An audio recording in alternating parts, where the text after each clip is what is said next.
पार्थाय प्रतिबोधितां भगवता नारायणेन स्वयं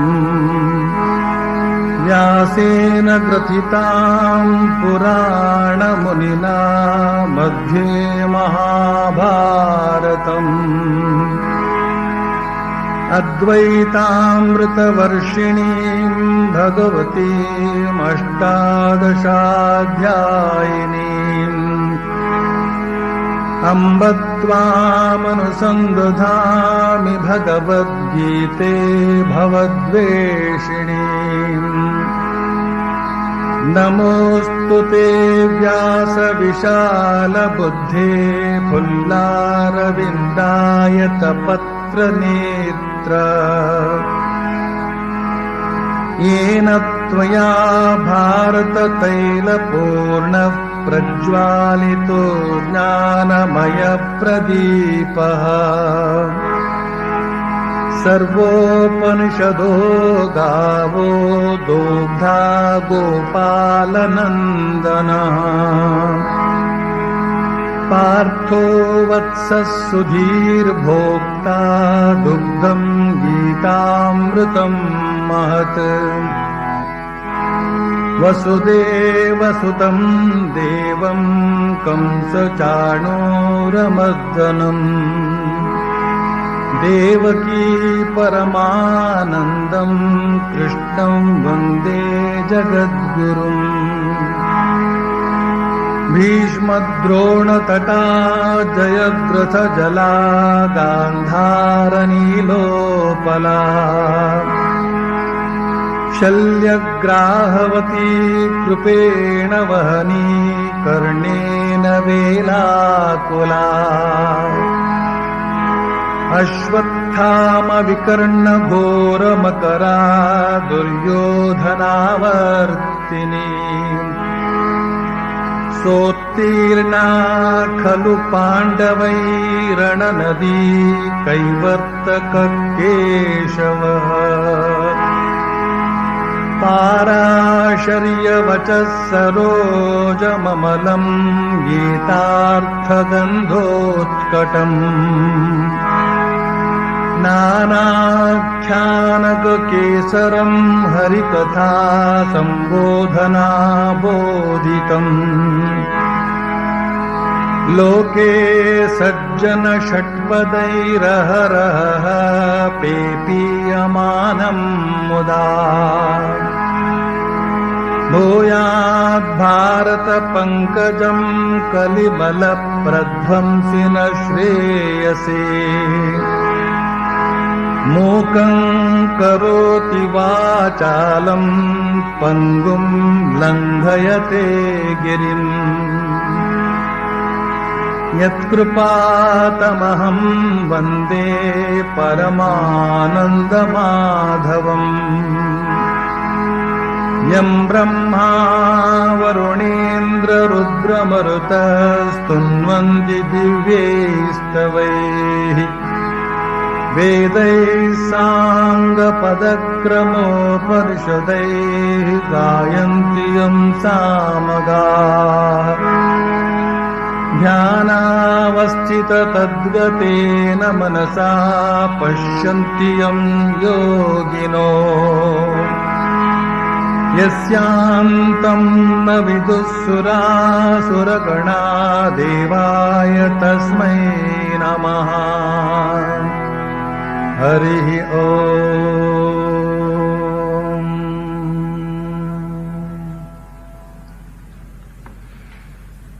ಶ್ರೀಮದ್ ಭಗವದ್ಗೀತೆ ಬಹಳ ಅಗಾಧವಾದ ಜ್ಞಾನ ರಾಶಿ. ಇದನ್ನ ದಿನಂಪ್ರತಿ 1 ಗಂಟೆ ಉಪನ್ಯಾಸ ಮಾಡಿದರೂ ಕೂಡ ಸಮಗ್ರ ಭಗವದ್ಗೀತೆಯನ್ನು ಸಮಾಪ್ತಿ ಮಾಡಬೇಕಾದ್ರೆ ಕನಿಷ್ಠ ಪಕ್ಷ 8-9 ತಿಂಗಳಾದರೂ ಬೇಕು. ಪ್ರತಿ ಶನಿವಾರ ಸಂಜೆ 1 ಗಂಟೆಯಂತೆ ಉಪನ್ಯಾಸ ಮಾಡ್ತಾ ಈ ಹಿಂದೆ ಈ ಭಗವದ್ಗೀತೆಯನ್ನು ನಾನು ಸುಮಾರು 4-4.5 ವರ್ಷಗಳಲ್ಲಿ ಮುಗಿಸಿದೆ. ಶ್ರೀಮದ್ ಭಗವದ್ಗೀತೆಯಲ್ಲಿನ ಶ್ರೀಕೃಷ್ಣ ವಾಣಿ ಇದರ ಕುರಿತಾಗಿ ಎಷ್ಟು ಆಲೋಚಿಸಿದರೆ ಅಷ್ಟು ಹೊಸ ವಿಷಯಗಳು ನಮ್ಮ ಮನಸ್ಸಿಗೆ ಗೋಚರಿಸುತ್ತವೆ. ಶ್ರೀಮದ್ ಭಗವದ್ಗೀತೆಯಲ್ಲಿ ಎಷ್ಟೊಂದು ವಿಷಯಗಳು ಅಡಗಿವೆ ಅಂತನ್ನೋದನ್ನು ತಿಳಿದರೆ ನಮಗೆ ಆಶ್ಚರ್ಯವೇ ಕಾದಿರುತ್ತೆ. ಅದರಲ್ಲಿ ಕರ್ಮಯೋಗ, ಜ್ಞಾನಯೋಗ, ರಾಜಯೋಗ, ಭಕ್ತಿಯೋಗವೇ ಮೊದಲಾದಂತಹ ಪ್ರಧಾನ ಯೋಗಗಳ ವಿಚಾರವನ್ನು ನೋಡಬಹುದು.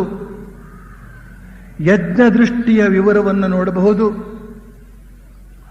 ಜಗತ್ತು, ಜೀವ, ಈಶ್ವರ ಇವುಗಳ ವರ್ಣನೆಯನ್ನು ನೋಡಬಹುದು. ನಿತ್ಯ ಜೀವನದಲ್ಲಿ ಮಾನವನು ಅನುಸರಿಸಬೇಕಾದ ನೀತಿ ನಿಯಮಗಳ ವಿವರವನ್ನು ನೋಡಬಹುದು. ಜ್ಞಾನ ವಿಜ್ಞಾನಗಳ ವಿವರವನ್ನು ನೋಡಬಹುದು. ಅವತಾರೋದ್ದೇಶವನ್ನು ನೋಡಬಹುದು.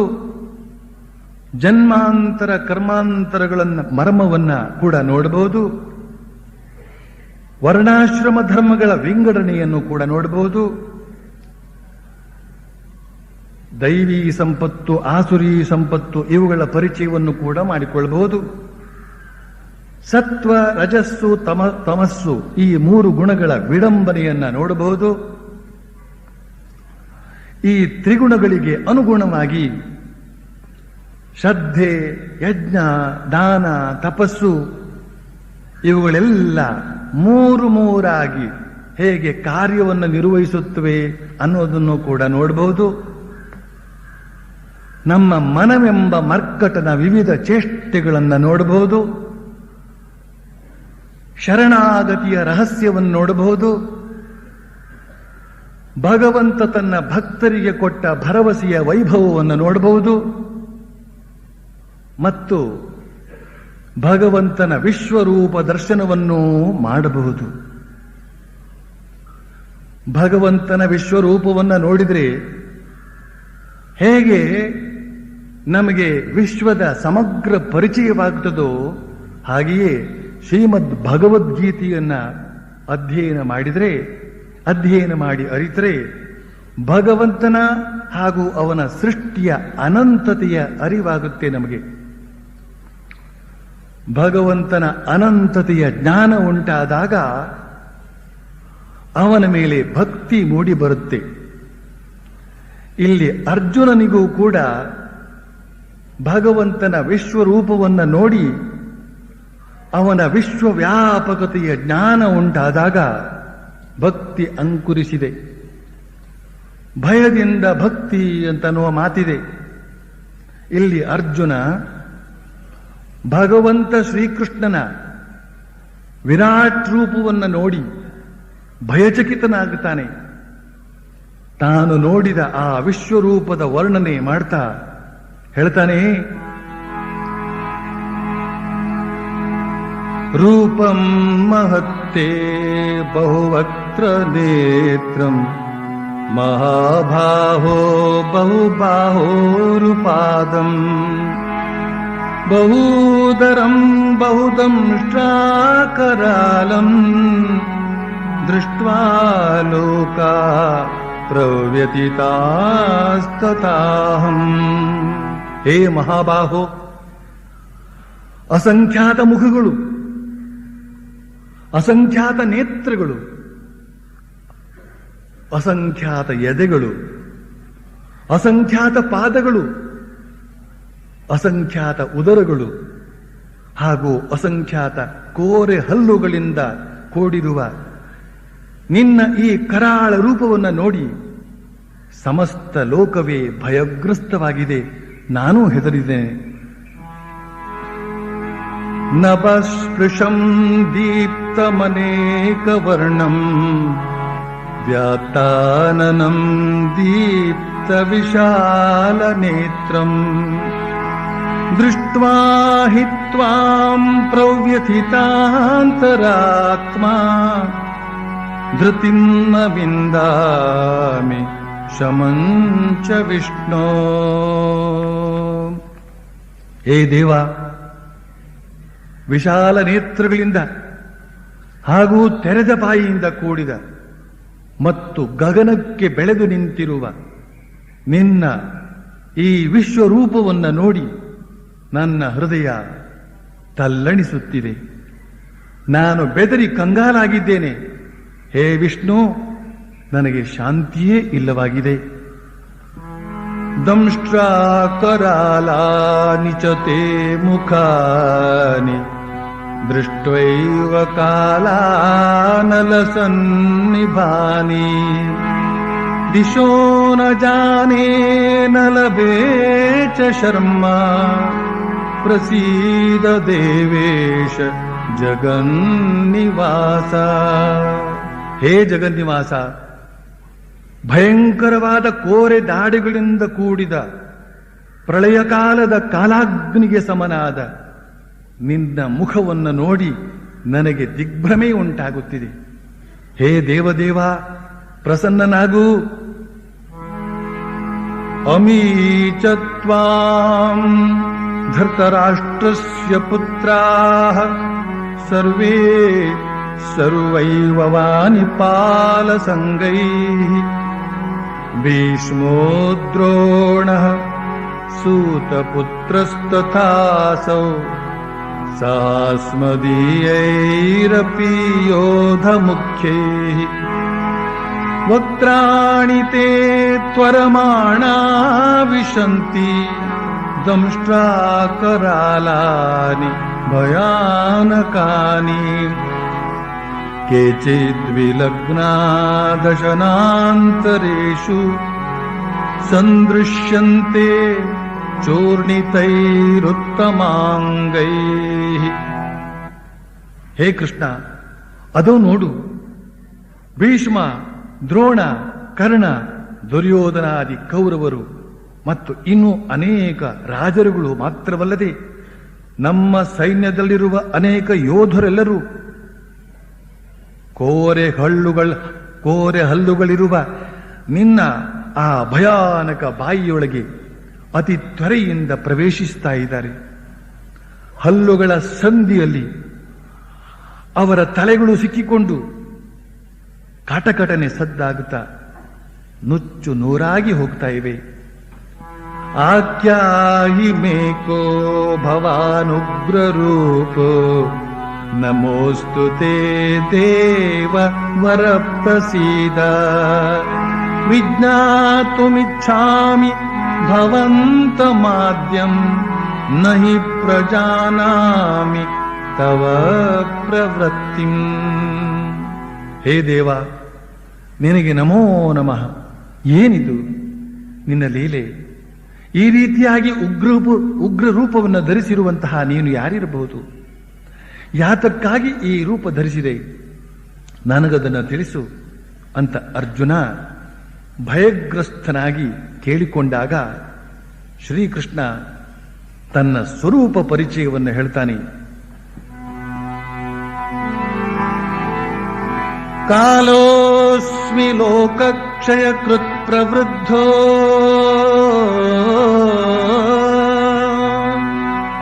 ಕಾಲೋಸ್ಮಿ ಲೋಕಕ್ಷಯ ಕೃತ್ ಪ್ರವೃದ್ಧೋ ಲೋಕಾನ್ ಸಮಾಹರ್ತುಮಿಹ ಪ್ರವೃತ್ತ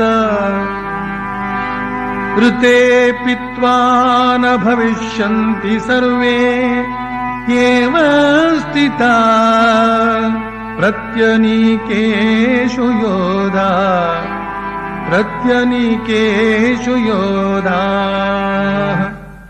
ಅರ್ಜುನ, ಸಮಸ್ತ ಲೋಕವನ್ನ ಕ್ಷಯಗೊಳಿಸುವುದಕ್ಕಾಗಿಯೇ ಬಂದಿರುವ ಕಾಲಪುರುಷನೇ ನಾನು. ಇದೀಗ ನಾನು ಎಲ್ಲವನ್ನು ಸಂಹರಿಸುವುದಕ್ಕೆ ಸಿದ್ಧನಾಗಿದ್ದೇನೆ. ನೀನು ಯುದ್ಧವನ್ನು ಮಾಡಿದರೂ ಸರಿ, ಮಾಡದಿದ್ದರೂ ಸರಿ, ಇವರಾರೂ ಉಳಿಯುವುದಿಲ್ಲ ಅಂತ ಹೇಳ್ತಾನೆ ಶ್ರೀಕೃಷ್ಣ. ಆಗ ಅರ್ಜುನ ಅತ್ಯಂತ ವಿನಯದಿಂದ ಪ್ರಾರ್ಥಿಸಿಕೊಡ್ತಾನೆ, ಹೇ ಸಹಸ್ರ ಬಾಹು, ಹೇ ವಿಶ್ವರೂಪ, ನೀನು ಹಿಂದೆ ಹೇಗಿದ್ದೀಯೋ ಆ ರೂಪದಿಂದ ನಿನ್ನನ್ನು ನೋಡೋದಕ್ಕೆ ಅಪೇಕ್ಷಿಸ್ತೇನೆ. ಆದ್ರಿಂದ ಆ ನಿನ್ನ ಹಿಂದಿನ ಶಾಂತರೂಪವನ್ನೇ ತೋರಿಸು ಅಂತ. ಆಗ ಶ್ರೀಕೃಷ್ಣ ತನ್ನ ವಿಶ್ವರೂಪವನ್ನು ಹಿಂತೆಗೆದುಕೊಂಡು ಮೊದಲಿನ ಶಾಂತ ರೂಪದಿಂದ ವ್ಯಕ್ತನಾಗಿ ಹೇಳ್ತಾನೆ, ಅರ್ಜುನ, ನನ್ನ ಯೋಗ ಶಕ್ತಿಯ ಪ್ರಭಾವದಿಂದ ನಿನಗೆ ಈ ತೇಜೋಮಯವಾದ ವಿಶ್ವರೂಪವನ್ನ ನಾನೇ ಅನುಗ್ರಹಿಸಿದೆ. ನಿನ್ನ ಹೊರತು ಈ ಮೊದಲು ಯಾರೂ ಇದನ್ನು ನೋಡಿರಲಿಲ್ಲ. ಈ ನನ್ನ ವಿಶ್ವರೂಪವನ್ನ ವೇದಾಧ್ಯಯನದಿಂದಲೂ ನೋಡೋದಕ್ಕೆ ಸಾಧ್ಯವಿಲ್ಲ, ಯಜ್ಞ ಯಾಗಾದಿಗಳಿಂದಲೂ ನೋಡೋದಕ್ಕೆ ಸಾಧ್ಯವಿಲ್ಲ, ಉಗ್ರ ತಪಸ್ಸಿನಿಂದಲೂ ಕೂಡ ಈ ರೂಪವನ್ನ ನೋಡೋದಕ್ಕೆ ಸಾಧ್ಯವಿಲ್ಲ. ನೀನು ನನ್ನ ಈ ಉಗ್ರ ರೂಪವನ್ನ ಕಂಡು ಹೆದರಬೇಡ, ನಿರ್ಭಯನಾಗು. ಇದು ನನ್ನ ಹಿಂದಿನ ಶಾಂತ ಸ್ವರೂಪವನ್ನೇ ನೋಡು ಅಂತ ಹೇಳ್ತಾ ತನ್ನ ಮಾನುಷ ರೂಪವನ್ನು ತೋರಿಸ್ತಾನೆ. ಆಗ ಅರ್ಜುನನಿಗೆ ಸಮಾಧಾನವಾಗುತ್ತೆ. ಭಗವಂತನ ನಿಜ ಸ್ವರೂಪವನ್ನು ನೋಡಿ ಅದರ ಪ್ರಭೆಯನ್ನ ಸಹಿಸಿಕೊಂಡು ಆನಂದ ಪಡಬೇಕಾದ್ರೆ ಸಾಕಷ್ಟು ಮಾನಸಿಕ ಸಿದ್ಧತೆ ಬೇಕಾಗುತ್ತೆ. ಅರ್ಜುನನಂತಹ ಮಹಾಭಕ್ತನೇ ಭಗವಂತನ ವಿಶ್ವರೂಪ ಪ್ರತ್ಯಕ್ಷವಾದಾಗ ತತ್ತರಿಸಿ ಹೋಗಿಬಿಡ್ತಾನೆ. ಇನ್ನು ಸಾಮಾನ್ಯರಾದಂತಹ ನಾವು ಅದನ್ನು ಸಹಿಸಿಕೊಳ್ಳೋದಕ್ಕೆ ಸಾಧ್ಯವೇ? ಅಥವಾ ನೋಡೋದಕ್ಕಾದರೂ ನಮಗೆ ಪ್ರಾಪ್ತಿ ಇದೆಯೇ? ಭಗವಂತನ ನಿಜ ಸ್ವರೂಪವನ್ನ ಯಾರು ತಾನೇ ನೋಡಬಲ್ಲರು ಅಂತನ್ನೋದನ್ನ ಸ್ವತಃ ಶ್ರೀಕೃಷ್ಣನೇ ಹೇಳ್ತಾನೆ. ಭಕ್ತ್ಯಾತ್ಮನನ್ಯಯಾ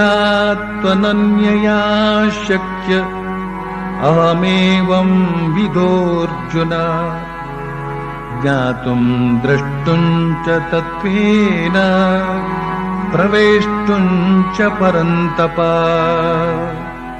ಅರ್ಜುನ, ಕೇವಲ ಅನನ್ಯ ಭಕ್ತಿಯಿಂದ ಮಾತ್ರವೇ ನನ್ನ ಈ ವಿಶ್ವರೂಪವನ್ನು ನೋಡೋದಕ್ಕೆ ಸಾಧ್ಯ ಮತ್ತು ನನ್ನೊಂದಿಗೆ ಸೇರಿಕೊಳ್ಳೋದಕ್ಕೂ ಸಾಧ್ಯ ಅಂತ.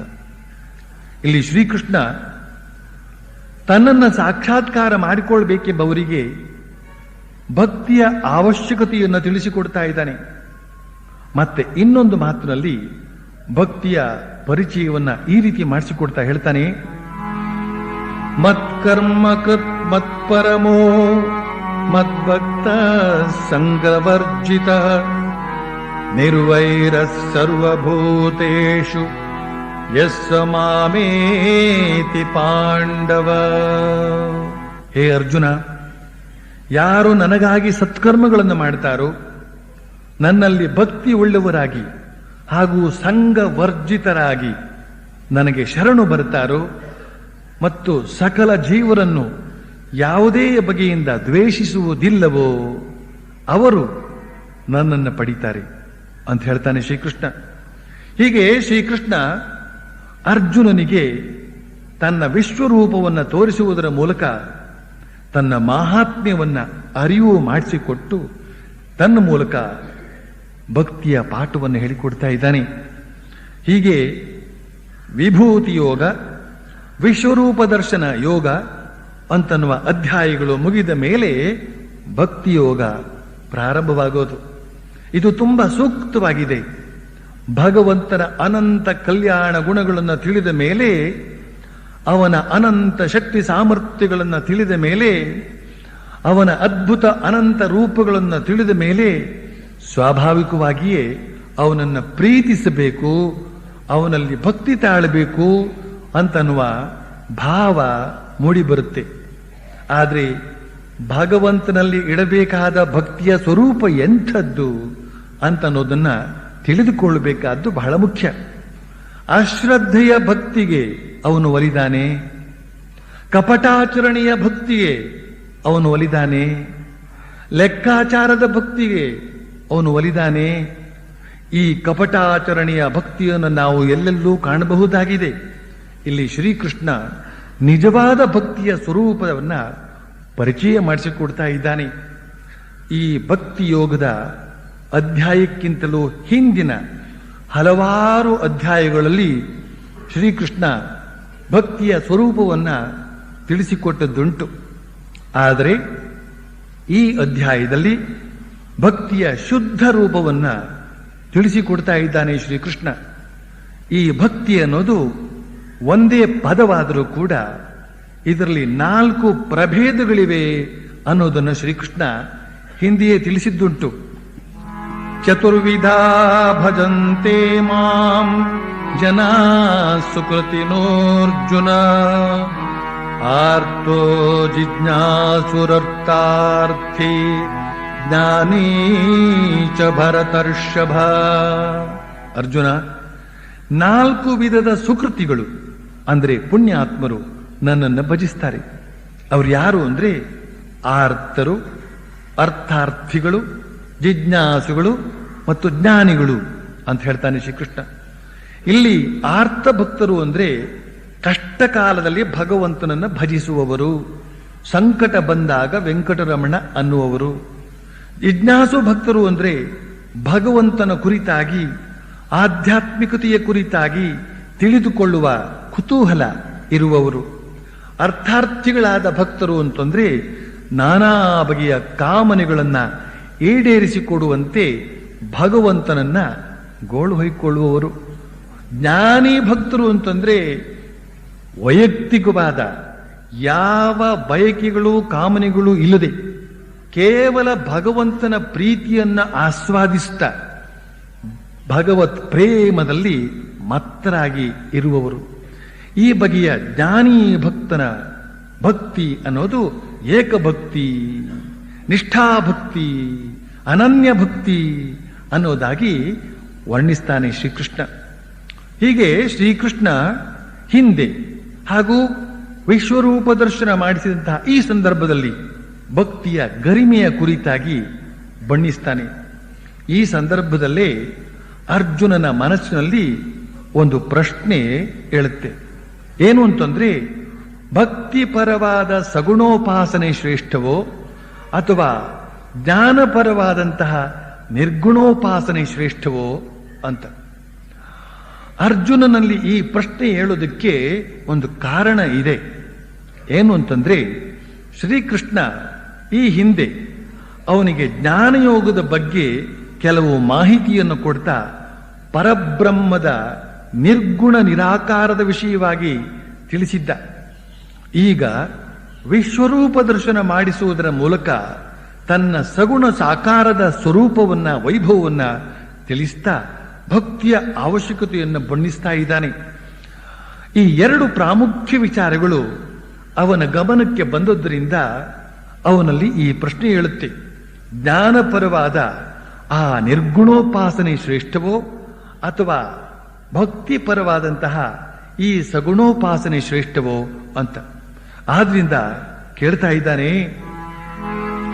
ಏವಂ ಸತತಯುಕ್ತಾಯೇ ಭಕ್ತಾಸ್ತ್ವಾಂ ಪರ್ಯುಪಾಸತೆ ಯೇ ಚಾಪ್ಯಕ್ಷರಮವ್ಯಕ್ತಂ ತೇಷಾಂಕೇ ಯೋಗವಿತ್ತಮಾಃ.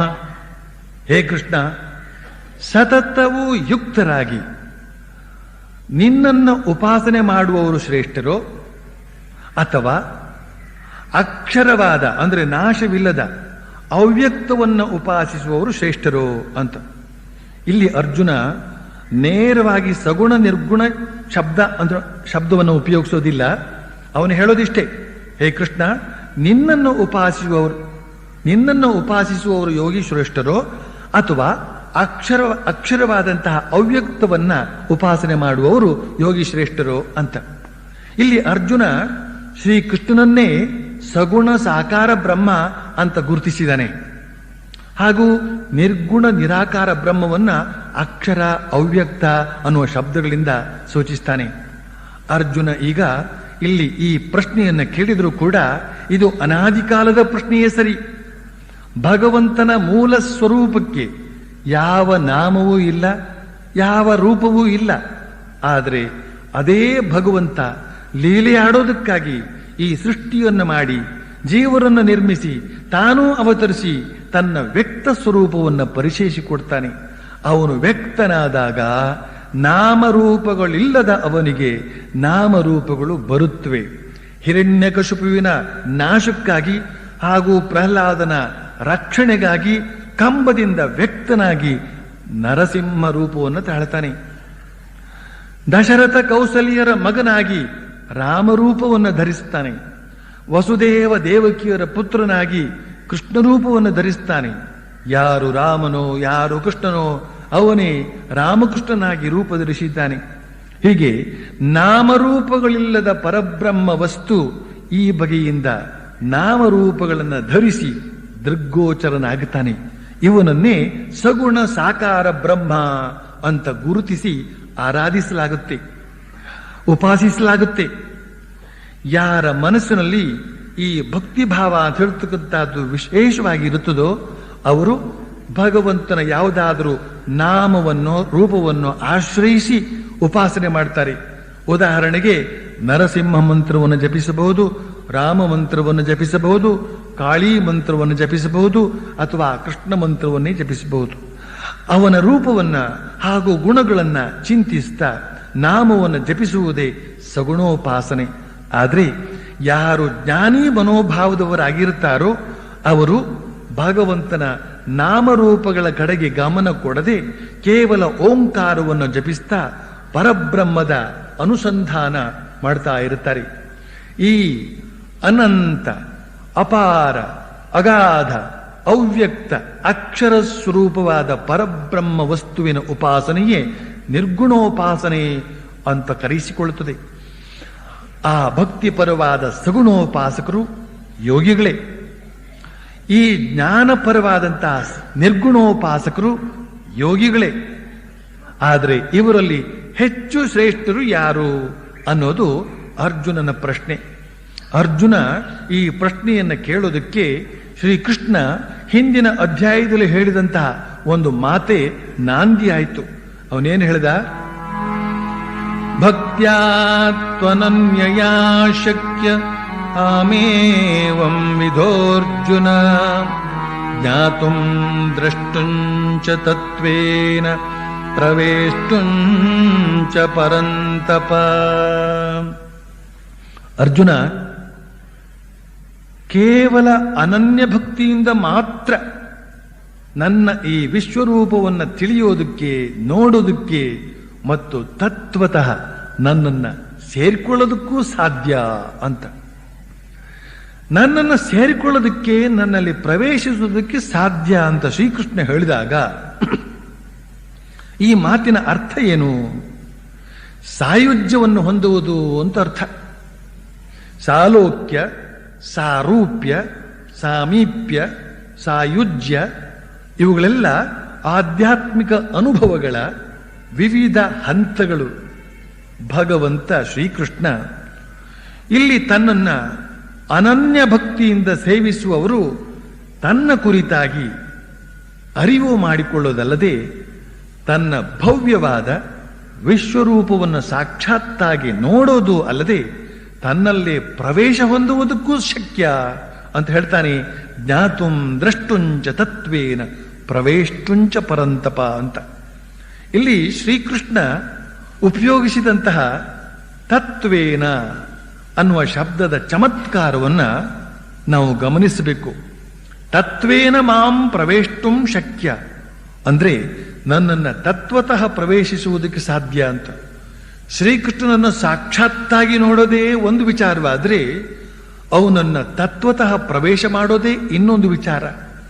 ತತ್ವತಃ ಶ್ರೀಕೃಷ್ಣ ಯಾರು ಅಂದ್ರೆ ಶ್ರೀಕೃಷ್ಣನ ಮೂಲ ಸ್ವರೂಪ ಯಾವುದು? ಅದು ಪರಬ್ರಹ್ಮ ಸ್ಥಿತಿ. ಹೀಗೆ ಅವತಾರ ತಾಳಿ ಮಾನುಷ ರೂಪ ಧರಿಸಿ ಬಂದಂತಹ ಪರಮಾತ್ಮನನ್ನ ತತ್ವತಃ ತಿಳಿಯಬೇಕಾದ್ರೆ ಪರಮಾತ್ಮನೇ ಕೃಪೆ ಮಾಡಬೇಕು. ಅವತಾರ ಪುರುಷರನ್ನ ತತ್ವತಃ ತಿಳಿಯೋದು ಎಷ್ಟು ಕಷ್ಟ ಅನ್ನೋದನ್ನ ಶ್ರೀಕೃಷ್ಣನೇ ಹಿಂದೆ ಹೇಳಿದ್ದುಂಟು. ಮನುಷ್ಯಾಣಾಂ ಸಹಸ್ರೇಷು ಕಶ್ಚಿದ್ಯತತಿ ಸಿದ್ಧಯೇ ಯತತಾಮಪಿ ಸಿದ್ಧಾನಾಂ ಕಶ್ಚಿನ್ಮಾಂ ವೇತ್ತಿ ತತ್ವತಃ. ಅಂದ್ರೆ ಪರಮಾರ್ಥ ಸಿದ್ಧಿಗಾಗಿ ಸಹಸ್ರಾರು ಜನ ಪ್ರಯತ್ನಿಸ್ತಾರೆ. ಹಾಗೆ ಪ್ರಯತ್ನಿಸಿ ಸಿದ್ಧರಾದವರಲ್ಲೂ ಕೂಡ ನನ್ನನ್ನ ತತ್ವತಃ ತಿಳಿಯಬಲ್ಲವರು ಎಲ್ಲೋ ಒಬ್ಬಿಬ್ಬರು ಮಾತ್ರ ಅಂತ. ಆದರೆ ಅನನ್ಯ ಭಕ್ತಿಯಿಂದ ಸುಪ್ರೀತನಾದಂತಹ ಭಗವಂತ ತನ್ನ ತತ್ವ ಸ್ವರೂಪವನ್ನು ತಾನೇ ಅರಿವು ಮಾಡಿಸಿಕೊಡ್ತಾನೆ. ಆದ್ದರಿಂದಲೇ ಶ್ರೀಕೃಷ್ಣ ಹೇಳ್ತಾನೆ, ನನ್ನನ್ನು ನಿಷ್ಠಾಭಕ್ತಿಯಿಂದ ಧ್ಯಾನಿಸಿ ಭಜಿಸುವವರು ತತ್ವತಃ ನನ್ನಲ್ಲಿ ಪ್ರವೇಶಿಸುವುದಕ್ಕೆ ಸಮರ್ಥರಾಗ್ತಾರೆ. ಆದ್ದರಿಂದಲೇ ಶ್ರೀಕೃಷ್ಣ ಹೇಳ್ತಾನೆ, ನನ್ನನ್ನು ನಿಷ್ಠಾಭಕ್ತಿಯಿಂದ ಧ್ಯಾನಿಸಿ ಭಜಿಸುವವರು ತತ್ವತಃ ನನ್ನಲ್ಲಿ ಪ್ರವೇಶಿಸುವುದಕ್ಕೆ ಸಮರ್ಥರಾಗ್ತಾರೆ ಅಂತ. ಈ ಮಾತನ್ನು ಕೇಳಿದಾಗ ಅರ್ಜುನನಿಗೆ ಸಂಶಯ ಯಾಕೆ ಉತ್ಪನ್ನವಾಯಿತು ಅಂತಂದ್ರೆ, ಭಕ್ತಿಯೋಗಿಯಾದವನು ಕೂಡ ತನ್ನ ಭಕ್ತಿಯ ವಿಶಿಷ್ಟತೆಯಿಂದ ಭಗವಂತನ ತತ್ವ ಸ್ವರೂಪವಾದ ಪರಬ್ರಹ್ಮ ಸ್ಥಿತಿಯನ್ನು ಮುಟ್ತಾನೆ. ಜ್ಞಾನಯೋಗಿಯೂ ಕೂಡ ನೇರವಾಗಿ ಅವ್ಯಕ್ತದ ಅನುಸಂಧಾನ ಮಾಡುವುದರ ಮೂಲಕ ಅದೇ ಪರಬ್ರಹ್ಮ ಸ್ಥಿತಿಯನ್ನು ಮುಟ್ತಾನೆ. ಅಂದಮೇಲೆ ಈ ಭಕ್ತಿಯೋಗಿ ಜ್ಞಾನಯೋಗಿಗಳಲ್ಲಿ ಯಾರು ಹೆಚ್ಚು ಶ್ರೇಷ್ಠ ಅಂತ ತಿಳಿಯುವ ಕುತೂಹಲ ಉಂಟಾಗಿದೆ ಅರ್ಜುನನಿಗೆ. ಅರ್ಜುನನ ಈ ಪ್ರಶ್ನೆಗೆ ಶ್ರೀಕೃಷ್ಣ ಸಮಗ್ರ ಭಕ್ತಿಯೋಗವನ್ನು ಪ್ರತಿಪಾದಿಸುವುದಕ್ಕೆ ಮೂಲ ಕಾರಣವಾಗುತ್ತೆ. ಹೇಳ್ತಾನೆ, ಮಯ್ಯಾವೇಶ್ಯ ಮನೋ ಯೇ ಮಾಂ ನಿತ್ಯಯುಕ್ತ ಉಪಾಸತೆ ಶ್ರದ್ಧಯಾ ಪರಯೋಪೇತಾಃ ತೇ ಮೇ ಯುಕ್ತತಮಾಮತಾಃ. ಅರ್ಜುನ, ಯಾರು ನನ್ನಲ್ಲಿಯೇ ಮನಸ್ಸನ್ನಿಟ್ಟು ನಿತ್ಯಯುಕ್ತರಾಗಿ ಪರಮ ಶ್ರದ್ಧೆಯಿಂದ ಕೂಡಿ ನನ್ನನ್ನ ಉಪಾಸನೆ ಮಾಡ್ತಾರೋ ಅವರು ಯುಕ್ತತಮರು ಅಂತ. ಇಲ್ಲಿ ಶ್ರೀಕೃಷ್ಣ ಭಕ್ತಿಯೋಗದ ಶ್ರೇಷ್ಠತೆಯನ್ನು ತಿಳಿಸೋದರ ಮೂಲಕ ಭಕ್ತಿ ಯೋಗಿಗಳೇ ಯೋಗಿ ಶ್ರೇಷ್ಠರು ಅಂತ ಸ್ಪಷ್ಟವಾಗಿ ಹೇಳ್ತಾ ಇದ್ದಾನೆ. ತೇಮೇ ಯುಕ್ತ ತಮಾಮತಾಹ. ಯುಕ್ತ, ಯುಕ್ತತರ, ಯುಕ್ತತಮ, ಯುಕ್ತ, ಯುಕ್ತತರ, ಯುಕ್ತತಮ. ಮೂರನೇ ಡಿಗ್ರಿಯಲ್ಲಿ ಹೇಳ್ತಾ ಇದ್ದಾನೆ, ತೇಮೇ ಯುಕ್ತತಮಾಮತಾಹ ಅಂತ. ಆದರೆ ಈ ರೀತಿ ಯೋಗಿ ಶ್ರೇಷ್ಠರಾಗಿರಬೇಕಾದ್ರೆ, ಭಕ್ತ ಶ್ರೇಷ್ಠರಾಗಿರಬೇಕಾದ್ರೆ ಮೂರು ಪ್ರಧಾನವಾದ ಅಂಶಗಳು ಅವರಲ್ಲಿ ಇರಬೇಕಾದ್ದು ಬಹಳ ಮುಖ್ಯ ಅನ್ನೋದನ್ನು ತಿಳಿಸ್ತಾ ಇದ್ದಾನೆ ಶ್ರೀಕೃಷ್ಣ. ಅವು ಯಾವುವು ಅಂದ್ರೆ, ಒಂದನೇದಾಗಿ ಮನಸ್ಸನ್ನ ಅವನಲ್ಲಿ ಇಡಬೇಕಾದ್ದು. ಎರಡನೇದಾಗಿ ನಿತ್ಯವೂ ಅಂದ್ರೆ ಪ್ರತಿದಿನವೂ ಅವನಲ್ಲಿ ಅನುರಕ್ತನಾಗಿ ಇರಬೇಕಾದ್ದು. ಮೂರನೇದಾಗಿ ಪರಮ ಶ್ರದ್ಧೆಯಿಂದ ಕೂಡಿರಬೇಕಾದ್ದು. ಮನಸ್ಸನ್ನ ಭಗವಂತನಲ್ಲಿ ಇಟ್ಟಿರಬೇಕಾದ್ದು ಬಹಳ ಮುಖ್ಯ. ಸಾಮಾನ್ಯವಾಗಿ ನಮ್ಮ ಮನಸ್ಸು ಹಲವು 18 ವಿಚಾರಗಳ ಕಡೆಗೆ ಓಡುತ್ತಲೇ ಇರುತ್ತೆ. ಒಮ್ಮೆ ಶ್ರೀರಾಮಕೃಷ್ಣ ಪರಮಹಂಸರು ದಕ್ಷಿಣೇಶ್ವರದ ಕಾಳಿ ದೇವಾಲಯದಲ್ಲಿ ಪೂಜೆಯು ಕುಳಿತಿದ್ದಾರೆ. ಆ ದೇವಸ್ಥಾನವನ್ನು ಕಟ್ಟಿಸಿದಂತಹ ರಾಣಿ ರಾಸಮಣಿಯು ಕೂಡ ಅಲ್ಲಿ ಕುಳಿತು ಪೂಜೆಯನ್ನು ನೋಡ್ತಾ ಇದ್ದಾಳೆ. ಆಗ ಇದ್ದಕ್ಕಿದ್ದಂತೆ ಶ್ರೀರಾಮಕೃಷ್ಣ ಪರಮಹಂಸರು ಅವಳ ಕೆನ್ನೆಗೊಂದು ಏಟು ಬಾರಿಸ್ತಾರೆ. ಹಾಗೆ ಏಟು ಹಾಕ್ತಾ ಹೇಳ್ತಾರೆ, ಏನೋ ಇಲ್ಲೂ ಅದೇ ಯೋಚನೆಯೇ ಅಂತ. ಶ್ರೀರಾಮಕೃಷ್ಣರ ಸೂಕ್ಷ್ಮ ಮನಸ್ಸು ರಾಣಿ ರಾಸಮಣಿ ಬೇರೇನೋ ಆಲೋಚಿಸ್ತಾ ಇರೋದನ್ನ ಗುರುತಿಸಿಬಿಟ್ಟಿತ್ತು. ಅವಳೇನು ಆಲೋಚಿಸ್ತಾ ಇದ್ದಳು? ಕೋರ್ಟ್ ಕೇಸಿನ ವಿಚಾರ. ಅವಳದೊಂದು ಕೇಸ್ ನಡೀತಾ ಇತ್ತು ಕೋರ್ಟಿನಲ್ಲಿ. ಅದರ ಕುರಿತಾಗಿ ಯೋಚಿಸ್ತಾ ಇತ್ತು ಅವಳ ಮನಸ್ಸು. ಅವಳು ಶ್ರೀರಾಮಕೃಷ್ಣರಲ್ಲಿ ತನ್ನ ತಪ್ಪನ್ನು ಒಪ್ಪಿಕೊಳ್ತಾಳೆ. ಕಬೀರದಾಸರು ಕೈಯಲ್ಲಿ ಜಪಮಾಲೆ ಹಿಡಿದುಕೊಂಡು ಭಗವನ್ನಾಮ ಜಪ ಮಾಡ್ತಕ್ಕಂಥವರ ಕುರಿತಾಗಿ ತಮಾಷೆ ಮಾಡ್ತಾ ಹೇಳ್ತಾರೆ, ಕೈಯಲ್ಲೇನೋ ಮಾಲೆ ತಿರುಗ್ತಾ ಇರುತ್ತೆ, ಬಾಯಲ್ಲಿ ನಾಲಿಗೆ ತಿರುಗ್ತಾ ಇರುತ್ತೆ, ಮನಸ್ಸು ಮಾತ್ರ 10 ದಿಕ್ಕುಗಳಲ್ಲೂ ತಿರುಗ್ತಾ ಇರುತ್ತೆ. ಇದು ಸ್ಮರಣೀಯೇ ಅಂತ. ಈ ಮನಸ್ಸನ್ನ ಭಗವಂತನಲ್ಲಿ ನೆಟ್ಟು ಹೇಗೆ ತದೇಕಚಿತ್ತರಾಗಿರಬೇಕು ಅಂತಂದ್ರೆ, ವಾಲ್ಮೀಕಿ ಸದಾ ರಾಮಧ್ಯಾನದಲ್ಲಿ ನಿರತನಾಗಿದ್ದಾಗ ಅವನ ಸುತ್ತಮುತ್ತ ಹುತ್ತ ಹೇಗೆ ಬೆಳೀತೋ ಹಾಗೆ ಈ ಮನಸ್ಸನ್ನ ಭಗವಂತನಲ್ಲಿ ನೆಟ್ಟು ಹೇಗೆ ತದೇಕಚಿತ್ತರಾಗಿರಬೇಕು ಅಂತಂದ್ರೆ, ಶ್ರೀರಾಮನ ಸೋದರನಾದ ಭರತ 14 ವರ್ಷಗಳ ಕಾಲ ರಾಜ್ಯಭಾರ ಮಾಡಿದರೂ ಕೂಡ ತನ್ನೆಲ್ಲ ಕೆಲಸ ಕಾರ್ಯಗಳ ವರದಿಯನ್ನ ಶ್ರೀರಾಮನ ಪಾದುಕೆಗಳಿಗೆ ಒಪ್ಪಿಸ್ತಾ ಸದಾ ರಾಮಚಿಂತನೆಯಲ್ಲಿ ಇದ್ದನಲ್ಲ ಹಾಗೆ ಈ ಮನಸ್ಸನ್ನ ಭಗವಂತನಲ್ಲಿ ನೆಟ್ಟು ಹೇಗೆ ತದೇಕಚಿತ್ತರಾಗಿರಬೇಕು ಅಂತಂದ್ರೆ, ದಿನದ 24 ಗಂಟೆಯೂ ಶ್ರೀರಾಮನ ಬರವಿಗಾಗಿ ಕಾದು ಕುಳಿತ ಶಬರಿಯಂತೆ ಈ ಮನಸ್ಸನ್ನ ಭಗವಂತನಲ್ಲಿ ನೆಟ್ಟು ಹೇಗೆ ತದೇಕಚಿತ್ತರಾಗಿರಬೇಕು ಅಂತಂದ್ರೆ, ಸೀತಾ ಮಾತೆ ಆ ಲಂಕಾಪುರಿಯಲ್ಲಿ ರಾಕ್ಷಸಿಯರ ನಡುವೆ ಇದ್ರೂ ಕೂಡ, ರಾವಣನ ಕಿರುಕುಳದಿಂದ ಪ್ರತಿದಿನ ಬಾಧಿತಲಾದರೂ ಕೂಡ ಸದಾ ರಾಮ ರಾಮ ರಾಮ ಅಂತ ಹೇಳ್ತಾ ಶ್ರೀರಾಮಚಿಂತನೆಯಲ್ಲೇ ಇದ್ದಂತೆ. ಶ್ರೀರಾಮಕೃಷ್ಣರು ಹೇಳ್ತಾರೆ, ಶ್ರೀರಾಮ ತನ್ನ ಸೋದರ ಲಕ್ಷ್ಮಣನೊಂದಿಗೆ ಕರ್ನಾಟಕದ ಪಂಪಾ ಸರೋವರದ ಬಳಿ ಬರ್ತಾ ಇದ್ದಂತಹ ಸಂದರ್ಭದಲ್ಲಿ ಆ ಸರೋವರದ ತೀರದಲ್ಲಿ ಒಂದು ಕಾಗೆ ಮತ್ತೆ ಮತ್ತೆ ನೀರಿನ ಬಳಿಗೆ ಹೋಗುತ್ತೆ, ಪುನಃ ಅಲ್ಲಿಂದ ಬರುತ್ತೆ. ನೀರನ್ನ ಕುಡಿಯದೇನೇನೆ ಹಾಗೇ ಹಿಂತಿರುಗಿ ಬರ್ತಾ ಇತ್ತು. ಈ ಕಾಗೆಯ ವಿಚಿತ್ರ ವರ್ಣನೆಯನ್ನು ಕಂಡು ಲಕ್ಷ್ಮಣನಿಗೆ ಆಶ್ಚರ್ಯವಾಗುತ್ತೆ. ಅದ್ಯಾಕೆ ಹಾಗೆ ಮಾಡ್ತಾ ಇದೆ ಅಂತ ರಾಮನನ್ನು ಕೇಳ್ತಾನೆ. ರಾಮ ಹೇಳ್ತಾನೆ, ಹೋಗ ಆ ಕಾಗೆಯನ್ನು ಕೇಳಿ ನೋಡು ಅಂತ. ಲಕ್ಷ್ಮಣ ಹೋಗಿ ಆ ಕಾಗೆಯನ್ನು ಕೇಳಿದಾಗ ಅದು ಹೇಳುತ್ತೆ, ಏನು ಮಾಡಲಿ, ನನಗೆ ಬಾಯಾರಿಕೆ ಏನೋ ಆಗಿದೆ, ಆದ್ರೆ ನೀರು ಕುಡಿಯೋಣ ಅಂದ್ರೆ ರಾಮಸ್ಮರಣೆ ತಪ್ಪಿ ಹೋಗಿಬಿಡುತ್ತಲ್ಲ ಅಂತ ನೀರು ಕುಡಿಯಿದೆ, ಹಾಗೆ ಹಿಂತಿರುಗ್ತಾ ಇದ್ದೇನೆ. ಹಾಗೆ ನನಗೂ ಕೂಡ ಬಾಯಾರಿಕೆ ಆಗಿದೆ, ನೀರು ಕುಡಿಯೋಣ ಅಂದ್ರೆ ಉಪನ್ಯಾಸ ಮಾಡೋದು ನಿಂತು ಹೋಗುತ್ತಲ್ಲ ಅಂತ. ಆದ್ರೆ ಉಪನ್ಯಾಸ ನಿಂತೇ ಹೋಗಿಬಿಡುತ್ತಲ್ಲ ಅಂತ ಒಂದು ಗುಟುಕು ಕುಡದೇ ಬಿಟ್ಟೆ. ಭಗವಂತನಲ್ಲಿ ಮನಸ್ಸನ್ನ ಹೇಗೆ ನೆಟ್ಟಿರಬೇಕು ಅಂತ ಅನ್ನೋದಕ್ಕೆ ಈ ಕಾಗೆ ದೊಡ್ಡ ನಿದರ್ಶನವನ್ನು ಕೊಟ್ಟುಬಿಟ್ಟಿದೆ. ಶ್ರೀರಾಮಕೃಷ್ಣರು ಈ ಘಟನೆಯನ್ನು ಎಲ್ಲಿಂದ ಸಂಗ್ರಹಿಸಿದ್ರೋ ಗೊತ್ತಿಲ್ಲ, ಈ ಕಾಗೆ ಇರಲಿಕ್ಕಿಲ್ಲ ಅದು.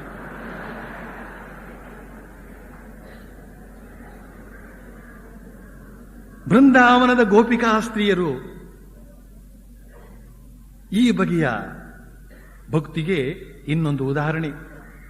ಯಾ ದೋಹನೆ ಅವಹನನೆ ಮಥನೋಪಲೇಪ ಪ್ರೇಂಖೇಂಕ ನಾರ್ಬರುದಿತೋಕ್ಷಣ ಮಾರ್ಜನಾದೌ ಗಾಯಂತಿ ಚೈನಮನುರಕ್ತ ಧಿಯೋ ಅಶ್ರುಕಂಠ್ಯೋ ಧನ್ಯಾ ವ್ರಜಸ್ತ್ರಿಯ ಉರುಕ್ರಮ ಚಿತ್ತಯಾನಾಹ. ಅನುರಕ್ತವಾದ ಬುದ್ಧಿಯುಳ್ಳಂತಹ ಗೋಪಿಕಾ ಸ್ತ್ರೀಯರು, ಶ್ರೀಕೃಷ್ಣನಲ್ಲಿಯೇ ಅನುರಕ್ತರಾದ ಬುದ್ಧಿಯುಳ್ಳಂತಹ ಗೋಪಿಕಾ ಸ್ತ್ರೀಯರು ಹಾಲು ಕರೆಯುವ ಸಮಯದಲ್ಲಿ, ದವಸ ಧಾನ್ಯಗಳನ್ನು ಕುಟ್ಟುವ ಸಮಯದಲ್ಲಿ, ಮಕ್ಕಳನ್ನ ತೊಟ್ಟಿಲಲ್ಲಿ ಇಟ್ಟು ತೂಗುವ ಸಮಯದಲ್ಲಿ, ಅಳುತ್ತಿರುವ ಮಕ್ಕಳನ್ನ ತೊಟ್ಟಿಲಲ್ಲಿಟ್ಟು ತೂಗುತ್ತಿರುವ ಸಮಯದಲ್ಲಿ, ಅಳುತ್ತಿರುವ ಮಕ್ಕಳನ್ನ ಸಮಾಧಾನಗೊಳಿಸುವುದಕ್ಕೋಸ್ಕರ ಜೋಗಳ ಹಾಡುವ ಸಮಯದಲ್ಲಿ, ಮನೆಯಲ್ಲಿ ನೆಲಕ್ಕೆ ನೀರು ಚಿಮುಕಿಸುವ ಸಮಯದಲ್ಲೂ ಕೂಡ ಶ್ರೀಕೃಷ್ಣನನ್ನೇ ನೆನೆಯುತ್ತಾ ಕಂಬನಿ ದೊಂಬಿ ಗದ್ಗದ ದನಿಯಿಂದ ಅವನ ಸ್ತೋತ್ರವನ್ನೇ ಹಾಡ್ತಾ ಇರ್ತಾರಂತೆ. ತದರ್ಪಿತಾಖಿಲಾಚಾರಿತ ತದ್ವಿಸ್ಮರಣಿ ಪರಮ ವ್ಯಾಕುಲತಾ ಇತಿ ಅಂತ ನಾರದರು ಈ ಭಕ್ತಿಯ ವರ್ಣನೆ ಕೊಡ್ತಾರೆ. ಸಕಲ ಕರ್ಮಗಳನ್ನೂ ಕೂಡ ಭಗವದರ್ಪಣೆ ಮಾಡಿ ಭಗವಂತನ ವಿಸ್ಮರಣೆ ಆಯ್ತಲ್ಲ ಅಂತನ್ನುವ ಕಾರಣದಿಂದ ವ್ಯಾಕುಲನಾಗಿ ಅಳಬೇಕು ಅಂತನ್ನೋದನ್ನ ಶ್ರೀಕೃಷ್ಣ ಅರ್ಜುನನಿಗೆ ಹೇಳಿದಂತೆ ಮನಸ್ಸನ್ನ ಭಗವಂತನ ನೆಲೆಗೊಳಿಸುವ ಬಗೆ ಹೀಗೆ. ಈ ಬಗೆಯ ಸ್ಮರಣೆಯೇ ಭಕ್ತಿಯ ಲಕ್ಷಣ.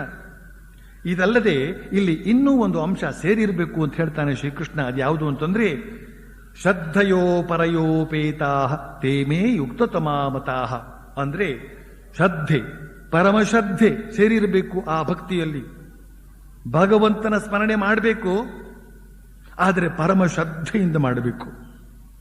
ಭಗವಂತನ ಸ್ತೋತ್ರ ಮಾಡಬೇಕು, ಆದರೆ ಪರಮಶ್ರದ್ಧೆಯಿಂದ ಮಾಡಬೇಕು. ಭಗವಂತನ ಭಜನೆ ಮಾಡಬೇಕು, ಆದರೆ ಪರಮಶ್ರದ್ಧೆಯಿಂದ ಮಾಡಬೇಕು. ಭಗವಂತನ ಕೈಂಕರ್ಯ ಸೇವಾ ಕಾರ್ಯ ಮಾಡಬೇಕು, ಆದರೆ ಪರಮಶ್ರದ್ಧೆಯಿಂದ ಮಾಡಬೇಕು. ಇಂತಹ ಪರಮಶ್ರದ್ಧೆಯ ಅವಶ್ಯಕತೆಯನ್ನು ಶ್ರೀಕೃಷ್ಣ ಈ ಇಡೀ ಭಗವದ್ಗೀತೆಯಲ್ಲಿ ಆಗಾಗ ಪ್ರಸ್ತಾಪಿಸುತ್ತಲೇ ಇದ್ದಾನೆ. ಅಲ್ಲದೆ ಶ್ರದ್ಧಾತ್ರಯ ವಿಭಾಗ ಯೋಗ ಅಂತ ಹೇಳ್ತಕ್ಕಂಥ ಒಂದು ಇಡೀ ಅಧ್ಯಾಯದಲ್ಲಿ ಶ್ರದ್ಧೆಯ ಸ್ವರೂಪವನ್ನು ಪರಿಚಯ ಮಾಡಿಸಿಕೊಡ್ತಾನೆ ಶ್ರೀಕೃಷ್ಣ. ಈ ಭಕ್ತಿ ಯೋಗ ಅಂತ ಹೇಳ್ತಕ್ಕಂಥ ಅಧ್ಯಾಯದ ಪ್ರಾರಂಭದಲ್ಲೂ ಕೂಡ ಈ ಶ್ರದ್ಧೆಯ ಅವಶ್ಯಕತೆಯನ್ನು ಹೇಳಿ ಕೊನೆಯ ಶ್ಲೋಕದಲ್ಲಿ ಮತ್ತೊಮ್ಮೆ ಹೇಳ್ತಾನೆ, ಶ್ರದ್ಧಾನ ಮತ್ಪರಮ ಭಕ್ತಾಸ್ತೇತೀವ ಮೇ ಪ್ರಿಯಾಹ ಅಂತ. ಅಂದ್ರೆ ನನ್ನ ಮೇಲೆ ಪರಮ ಶ್ರದ್ಧೆ ಉಳ್ಳವರು ಮಾತ್ರವೇ ನನಗೆ ಅತ್ಯಂತ ಪ್ರಿಯರು ಅಂತ. ಈ ಶ್ರದ್ಧೆಯ ಮಹತ್ವವನ್ನು ತಿಳಿಸೋದಕ್ಕಾಗಿ ಬಗೆ ಬಗೆಯ ಪ್ರಯತ್ನಗಳನ್ನು ಮಾಡಲಾಗಿದೆ, ಬಗೆ ಬಗೆಯಿಂದ ಹೇಳಲಾಗಿದೆ. ಶ್ರೀರಾಮಕೃಷ್ಣರು ಸರಳ ಶ್ರದ್ಧೆ ಒಂದು ಇದ್ದು ಬಿಟ್ರೆ ಏನು ಬೇಕಾದರೂ ಸಾಧಿಸಬಹುದು ನಾವು ಅಂತ. ಈ ಸರಳ ಶ್ರದ್ಧೆ ಒಂದು ಇದ್ದು ಬಿಟ್ರೆ ಏನು ತಾನೇ ಸಾಧ್ಯವಿಲ್ಲ ಅಂತ ಹೇಳ್ತಾ ಅವರು ಒಂದು ದೃಷ್ಟಾಂತ ಕಥೆಯನ್ನು ನಮ್ಮ ಮುಂದೆ ಇಡ್ತಾರೆ. ಒಮ್ಮೆ ಒಬ್ಬ ಗುರುವಿನ ಮನೆಯಲ್ಲಿ ಅವನ ಮಗುವಿಗೆ ಅನ್ನಪ್ರಾಶನದ ಕಾರ್ಯ ಆಗಬೇಕಾಗಿತ್ತು. ಆ ಸಂದರ್ಭದಲ್ಲಿ ಆತನ ಶಿಷ್ಯರು ತಮ್ಮ ತಮ್ಮ ಶಕ್ತಿಯಾನುಸಾರ ಆಹಾರ ಸಾಮಗ್ರಿಗಳನ್ನು ತಂದುಕೊಡೋದಕ್ಕೆ ಮುಂದೆ ಬರ್ತಾರೆ. ಆತನ ಶಿಷ್ಯರಲ್ಲಿ ಒಬ್ಬಳು ಬಡ ವಿಧವೆ ಕೂಡ ಇದ್ಲು. ಆಕೆ ಒಂದು ಹಸುವನ್ನು ಸಾಕೊಂಡಿದ್ಲು. ಅವಳು ತನ್ನ ಕಾಣಿಕೆಯಾಗಿ ಒಂದು ತಂಬಿಗೆ ಹಾಲನ್ನು ತಂದು ಗುರುವಿಗೆ ಅರ್ಪಿಸ್ತಾಳೆ. ಆದರೆ ಗುರು ಏನ್ ತಿಳಿದುಕೊಂಡಿದ್ದ ಅಂತಂದ್ರೆ, ತನಗೆ ಬೇಕಾಗತಕ್ಕಂತಹ ಅಂದ್ರೆ ಒಂದಿನ ಕಾರ್ಯಕ್ಕೆ ಬೇಕಾಗತಕ್ಕಂತಹ ಹಾಲು ಮೊಸರು ಎಲ್ಲದರ ಭಾರವನ್ನು ಆಕೆ ವಹಿಸಿಕೊಳ್ತಾಳೆ ಅಂತ ಭಾವಿಸಿಬಿಟ್ಟಿದ್ದ. ಅದು ಹೇಗೆ ಭಾವಿಸಿದ್ನೋ ದೇವರಿಗೆ ಗೊತ್ತು. ಆದರೆ ಅವಳು ತಂದದ್ದು ಮಾತ್ರ ಒಂದು ತಂಬಿಗೆ ಹಾಲು ಮಾತ್ರ. ಆತ ಬೇಸರಿಸಿಕೊಂಡು ಆಕೆ ತಂದಿದ್ದ ಹಾಲನ್ನು ಒಂದು ಕಡೆ ಚೆಲ್ಲಿಬಿಟ್ಟು ಹೇಳ್ತಾನೆ, ನೀನು ಬದುಕಿರೋದಕ್ಕಿಂತ ನೀರಲ್ಲಿ ಬಿದ್ದು ಸಾಯೋದು ಒಳ್ಳೆಯದು ಅಂತ. ಆಕೆ ಇದನ್ನು ಗುರುವಿನ ಆಜ್ಞೆ ಅಂತಲೇ ಭಾವಿಸಿಕೊಂಡು ನೀರಿನಲ್ಲಿ ಮುಳುಗಿ ಸಾಯೋದಕ್ಕಾಗಿ ನದಿಯ ಹತ್ತಿರ ಬರ್ತಾಳೆ. ಅವಳು ಇನ್ನೇನು ನೀರಿಗೆ ಹಾರಬೇಕು ಅಂತನ್ನುವಾಗ ಶ್ರೀಮನ್ ನಾರಾಯಣ ಸ್ವಾಮಿ ಅಲ್ಲ, ಇವರು ಕರೆದ್ರಲ್ಲ, ಶ್ರೀಮನ್ ನಾರಾಯಣ ಅವಳ ಶ್ರದ್ಧೆಯನ್ನು ಕಂಡು ಸುಪ್ರೀತನಾಗಿ ಅವಳಿಗೆ ತನ್ನ ದರ್ಶನವನ್ನು ಕೊಟ್ಟು ಹೇಳ್ತಾನೆ, ನೋಡು ಈ ಪಾತ್ರೆಯಲ್ಲಿ ಮೊಸರಿದೆ, ಇದನ್ನ ಬರಿದು ಮಾಡಿದ ಹಾಗೆಲ್ಲ ಮತ್ತೆ ಮತ್ತೆ ಇದರಲ್ಲಿ ಮೊಸರು ತುಂಬಿಕೊಳ್ಳುತ್ತೆ, ಇದನ್ನು ತೆಗೆದುಕೊಂಡು ಹೋಗಿ ನಿನ್ನ ಗುರುವಿಗೆ ಕೊಡು, ಆತ ಸಂತುಷ್ಟನಾಗ್ಬಿಡ್ತಾನೆ ಅಂತ. ಆಕೆ ತಂದುಕೊಟ್ಟಂತಹ ಆ ಅಕ್ಷಯ ಪಾತ್ರೆಯನ್ನು ಕಂಡು ಗುರುವಿಗೆ ಆಶ್ಚರ್ಯವೋ ಆಶ್ಚರ್ಯ. ಗುರು ನಡೆದ ವೃತ್ತಾಂತವನ್ನೆಲ್ಲ ಆಕೆಯ ಬಾಯಿಂದ ಕೇಳಿ ತಿಳಿತಾನೆ. ಬಳಿಕ ಆಕೆಯನ್ನು ಕರೆದುಕೊಂಡು ನದಿಯ ತೀರಕ್ಕೆ ಬಂದು ಆಕೆಗೆ ಹೇಳ್ತಾನೆ, ನೋಡು ನೀನೀಗ ಶ್ರೀಮನ್ನಾರಾಯಣನನ್ನ ನನಗೆ ತೋರಿಸಿಕೊಡದೆ ಹೋದ್ರೆ ನಾನು ಈ ಕ್ಷಣವೇ ನದಿಗೆ ಬಿಟ್ಟು ಪ್ರಾಣ ತ್ಯಾಗ ಮಾಡಿಬಿಡ್ತೇನೆ ಅಂತ. ಆಗ ಆಕೆ ಪಾಪ ಗುರುವಿನ ಮಾತನ್ನು ನಿಜ ಅಂತಲೇ ನಂಬಿಕೊಂಡು ಶ್ರೀಮನ್ನಾರಾಯಣನನ್ನು ಪ್ರಾರ್ಥಿಸಿಕೊಳ್ತಾಳೆ. ಶ್ರೀಮನ್ನಾರಾಯಣ ತಕ್ಷಣ ಕಾಣಿಸಿಕೊಳ್ತಾನೆ. ಆದರೆ ಗುರುವಿನ ಕಣ್ಣಿಗೆ ಮಾತ್ರ ಗೋಚರನಾಗಲಿಲ್ಲ. ಆಗ ಆ ಶಿಷ್ಯೆ ಶ್ರೀಮನ್ನಾರಾಯಣನನ್ನು ಪ್ರಾರ್ಥಿಸಿಕೊಳ್ತಾಳೆ, ಪ್ರಭು ನೀನು ನನ್ನ ಗುರುವಿನ ಕಣ್ಣಿಗೆ ಗೋಚರನಾಗದೇ ಇತ್ತು ಅಂತಂದ್ರೆ, ಅವರೇನಾದರೂ ದೇಹ ತ್ಯಾಗ ಮಾಡಿಬಿಟ್ರು ಅಂದ್ರೆ ನಾನು ಕೂಡ ನೀರಿಗೆ ಹಾರಿ ದೇಹ ತ್ಯಾಗ ಮಾಡಿಕೊಂಡು ಬಿಡ್ತೇನೆ ಅಂತ. ಆಗ ಶ್ರೀಮನ್ನಾರಾಯಣ ಒಂದು ಕ್ಷಣಕಾಲ ಗುರುವಿಗೂ ಕೂಡ ಒಮ್ಮೆ ಕಾಣಿಸಿಕೊಳ್ತಾನೆ ಅಂತ ಈ ಕಥೆಯನ್ನು ಹೇಳಿ ಶ್ರೀರಾಮಕೃಷ್ಣರು ಹೇಳ್ತಾರೆ, ನೋಡಿದ್ರ ಸರಳ ಶ್ರದ್ಧೆಯ ದೆಸೆಯಿಂದ ಆಕೆಗೂ ಭಗವಂತನ ದರ್ಶನವಾಯಿತು, ಆಕೆಯ ಗುರುವಿಗೂ ಭಗವಂತನ ದರ್ಶನವಾಯಿತು ಅಂತ. ನಿಜ, ಅವನವನ ಶ್ರದ್ಧೆಗೆ ತಕ್ಕಂತೆ ಅವನವನ ಸಿದ್ಧಿ. ಆದ್ರಿಂದಲೇ ಸ್ವಾಮಿ ವಿವೇಕಾನಂದರು ಗರ್ಜಿಸ್ತಾರೆ, ನಾನು ನಿರೀಕ್ಷಿಸುತ್ತಿರುವುದು ಇಂತಹ ಅಚರ ಶ್ರದ್ಧೆಯನ್ನು. ನಮ್ಮಲ್ಲಿನ ದೊಡ್ಡ ಅಭಾವವೇ ಈ ಶ್ರದ್ಧೆಯದು.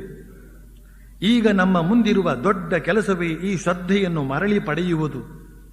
ಸುಮ್ಮನೆ ಕಂಡದ್ದನ್ನೆಲ್ಲ ಗೇಲಿ ಮಾಡಿಕೊಂಡು ತಿರುಗುವ ಕ್ಷುದ್ರತೆಯನ್ನು ತೆಗೆದೊಗೆದು ಶಕ್ತಿಶಾಲಿಗಳಾಗಿ ಶ್ರದ್ಧಾವಂತರಾಗಿ ಬಳಿಕ ಏನನ್ನು ಬೇಕಾದರೂ ಸಾಧಿಸಬಲ್ಲಿರಿ. ಶ್ರದ್ಧೆ, ಅವಿಚಲ ಜಾಜ್ವಲ್ಯಮಾನ ಶ್ರದ್ಧೆ, ನಿಮ್ಮಲ್ಲಿ ನಿಮಗೆ ಶ್ರದ್ಧೆ, ದೇವರಲ್ಲಿ ಶ್ರದ್ಧೆ, ಇದೇ ಪ್ರಬಲ ಶಕ್ತಿಯ ರಹಸ್ಯ ಅಂತ ಹೇಳ್ತಾರೆ ಸ್ವಾಮಿ ವಿವೇಕಾನಂದರು. ನಮ್ಮ ಜೀವನದಲ್ಲಿ ಈ ದಿವ್ಯ ಶ್ರದ್ಧೆಯನ್ನ ಬೆಳೆಸಿಕೊಳ್ಳೋದಕ್ಕಾಗಿ ನಮ್ಮ ಋಷಿಗಳು ಎಂತೆಂತಹ ವ್ಯವಸ್ಥೆಗಳನ್ನು ಮಾಡಿದ್ದಾರೆ ಅಂತ ಅನ್ನೋದನ್ನ ನಾವೇನಾದರೂ ಕೂಲಂಕುಷವಾಗಿ ಪರೀಕ್ಷಿಸಿದರೆ, ಗಮನಿಸಿದರೆ ನಮಗೆ ಆಶ್ಚರ್ಯವಾಗದೇ ಇರಲಿಕ್ಕಿಲ್ಲ. ನಾವು ದಿನನಿತ್ಯ ಊಟ ಮಾಡುವಾಗ ಹೇಳುವಂತಹ ಮಂತ್ರವೊಂದನ್ನು ನೋಡೋಣ. ಈ ಮಂತ್ರ ನಾರಾಯಣ ಉಪನಿಷತ್ತಿನಲ್ಲಿ ಇದೆ. ಶ್ರದ್ಧಾಯಾಂ ಪ್ರಾಣೇ ನಿವಿಷ್ಟೋ ಮೃತಂಜುಹೋಮಿ, ಶ್ರದ್ಧಾಯಾಮಪಾನೇ ನಿವಿಷ್ಟೋ ಮೃತಂಜುಹೋಮಿ, ಶ್ರದ್ಧಾಯಾಂ ವ್ಯಾನೇ ನಿವಿಷ್ಟೋ ಮೃತಂಜುಹೋಮಿ, ಶ್ರದ್ಧಾಯಾಮುದಾನೇ ನಿವಿಷ್ಟೋ ಮೃತಂಜುಹೋಮಿ, ಶ್ರದ್ಧಾಯಾಗುಂ ಸಮಾನೇ ನಿವಿಷ್ಟೋ ಮೃತಂಜುಹೋಮಿ. ಇದು ಊಟದ ಹೊತ್ತಿಗೆ ಹೇಳುವಂತಹ ಮಂತ್ರ. ಬಹುಶಃ ನಮ್ಮಲ್ಲಿ ಈಗ ಈ ಮಂತ್ರಗಳನ್ನು ಉಚ್ಚರಿಸುವವರು ಬಹಳ ಕಡಿಮೆ. ನಮಗೆ ಸಂಧ್ಯಾವಂದನೆಯನ್ನೇ ಮಾಡೋದಕ್ಕೆ ಸಹನೆ ಇಲ್ಲ, ಸಮಯವಿಲ್ಲ. ಇನ್ನು ಈ ಮಂತ್ರಗಳನ್ನೆಲ್ಲ ಊಟದ ಹೊತ್ತಿಗೆ ಯಾರು ಹೇಳ್ತಾರೆ? ಆದರೆ ನಮ್ಮ ಋಷಿಗಳು ಕಂಡು ಹುಡುಕಿದಂತಹ ಈ ಮಂತ್ರಗಳ ಅರ್ಥವನ್ನು ಗ್ರಹಿಸಿದಾಗ ಅವುಗಳ ಪ್ರಾಶಸ್ತ್ಯ ನಮಗೆ ಅರಿವಾಗುತ್ತೆ. ಈಗ ಹೇಳಿದಂತಹ ಮಂತ್ರಗಳ ಅರ್ಥ ಏನು ಅಂತಂದ್ರೆ, ಪರಮಶ್ರದ್ಧೆಯಿಂದ ಈ ಅನ್ನವೆಂಬ ಅಮೃತವನ್ನ ಪ್ರಾಣಕ್ಕೆ ಅರ್ಪಿಸ್ತೇನೆ, ಪರಮಶ್ರದ್ಧೆಯಿಂದ ಈ ಅನ್ನವೆಂಬ ಅಮೃತವನ್ನ ಅಪಾನಕ್ಕೆ ಅರ್ಪಿಸ್ತೇನೆ, ಪರಮಶ್ರದ್ಧೆಯಿಂದ ಈ ಅನ್ನವೆಂಬ ಅಮೃತವನ್ನ ವ್ಯಾನಕ್ಕೆ ಅರ್ಪಿಸ್ತೇನೆ, ಪರಮಶ್ರದ್ಧೆಯಿಂದ ಈ ಅನ್ನವೆಂಬ ಅಮೃತವನ್ನ ಉದಾನಕ್ಕೆ ಅರ್ಪಿಸ್ತೇನೆ, ಪರಮಶ್ರದ್ಧೆಯಿಂದ ಈ ಅನ್ನವೆಂಬ ಅಮೃತವನ್ನ ಸಮಾನಕ್ಕೆ ಅರ್ಪಿಸ್ತೇನೆ ಅಂತ. ಪ್ರಾಣ, ಅಪಾನ, ವ್ಯಾನ, ಉದಾನ, ಸಮಾನ ಅಂತನ್ನುವ 5 ಬಗೆಯ ಪ್ರಾಣಶಕ್ತಿಗಳು ನಮ್ಮ ಶರೀರದಲ್ಲಿ ಇವೆ. ಈ 5 ಪ್ರಾಣಗಳು ಸಮಾನವಾಗಿ ನಮ್ಮ ಶರೀರದಲ್ಲಿ ಹರಿದಾಡಿದಾಗ ನಮ್ಮ ಆರೋಗ್ಯ ಅಂತ ಹೇಳ್ತಕ್ಕಂಥದ್ದು ಅತ್ಯಂತ ಉನ್ನತ ಮಟ್ಟದಲ್ಲಿ ಇರುತ್ತೆ. ಅದರ ಪರಿಣಾಮವಾಗಿ ನಾವು ಲೌಕಿಕ ವಿದ್ಯೆಯನ್ನು, ಆಧ್ಯಾತ್ಮಿಕ ವಿದ್ಯೆಯನ್ನು ಅತ್ಯಂತ ಸುಲಭವಾಗಿ ಗ್ರಹಿಸುವುದಕ್ಕೆ ಸಮರ್ಥರಾಗುತ್ತೇವೆ. ಎಲ್ಲ ಬಗೆಯ ಶಕ್ತಿ ನಮ್ಮಲ್ಲಿ ಜಾಗೃತವಾಗುತ್ತೆ ಅಂತ. ನಮ್ಮ ಶರೀರದಲ್ಲಿ ನಾನಾಗಲೇ ಹೇಳಿದಂತೆ ಪ್ರಾಣ, ಅಪಾನ, ವ್ಯಾನ, ಉದಾನ, ಸಮಾನ ಅಂತ ಹೇಳ್ತಕ್ಕಂಥ ಈ ಪಂಚ ಪ್ರಾಣಗಳು ಹರಡಿಕೊಂಡಿವೆ. ಇವುಗಳು ಶರೀರದ ಪ್ರಧಾನ ಶಕ್ತಿ. ಈ ಪ್ರಾಣವೇ ಭಗವಂತನ ವ್ಯಕ್ತ ಸ್ವರೂಪ. ನಾವು ತಿನ್ನತಕ್ಕಂಥ ಆಹಾರ ನಮ್ಮ ಶರೀರದಲ್ಲಿ ಸರಿಯಾದ ರೀತಿಯಲ್ಲಿ ವಿನಿಯೋಗವಾಗಿ ಆಧ್ಯಾತ್ಮಿಕ ಸಾಧನೆಗೆ ಅನುಕೂಲವಾಗಬೇಕಾದರೆ ಈ ಪಂಚ ಪ್ರಾಣಗಳ ಸಹಾಯ ಬೇಕೇ ಬೇಕು.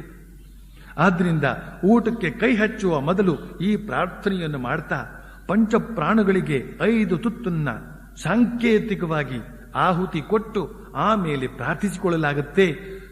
ಬ್ರಹ್ಮಣಿಮ ಆತ್ಮಾಮೃತತ್ವಾಯ,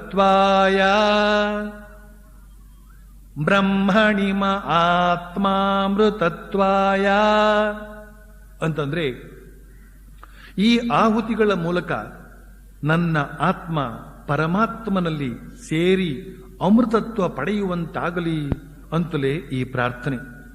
ಈ ಪ್ರಾರ್ಥನೆಯನ್ನ, ಈ ಬಗೆಯ ಪ್ರಾರ್ಥನೆಯ ವೈಶಿಷ್ಟ್ಯವನ್ನ ನಾವು ಗಮನಿಸಿ ನೋಡಬೇಕು. ಏನು ಅಂತಂದ್ರೆ, ನಮಗೊಂದು ಹೊಟ್ಟೆ ಅಂತ ಇದ್ದ ಮೇಲೆ ಊಟ ಮಾಡಿ ಹಸಿವೆ ಹಿಂಗಿಸಿಕೊಳ್ಳುವಂತಹ ಕೆಲಸ ನಮಗೆ ತಪ್ಪಿದ್ದಲ್ಲ. ಆದರೆ ಈ ದೈನಂದಿನ ಸಾಮಾನ್ಯ ಕೆಲಸವನ್ನು ಕೂಡ ಪೂಜೆಯ ರೂಪದಿಂದ ಮಾಡಿದರೆ ಇದರಿಂದ ಸಹಜವಾಗಿ ಹಸಿವೆಯೂ ಹಿಂಗುತ್ತೆ, ಆಧ್ಯಾತ್ಮಿಕ ಲಾಭವೂ ಆಗುತ್ತೆ. ದಿನ ಬೆಳಗಾದ್ರೆ ನಾವು